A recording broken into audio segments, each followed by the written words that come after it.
translation of the question is as follows. By the grace of Allah, I have accepted the truth of Hazrat Ahmad alayhi salam, but I am concerned about an instruction of the Holy Prophet Muhammad, peace be on him,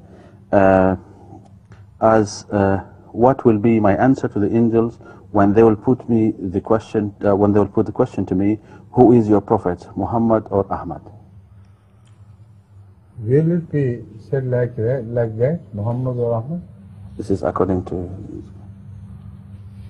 I doubt if it's like this.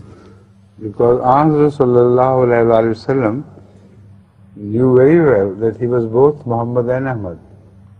So how could he part him himself into two different things? I think the words of hadith have to be verified. Find out which hadith and then verify the words, then I'll answer it.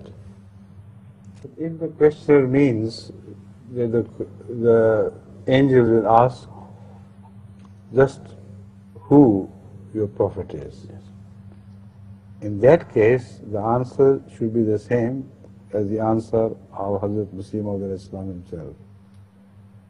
Our prophet is Muhammad Rasulullah. Whoever is his prophet is our prophet as well. Right? But my impression or my expression was not absolutely correct.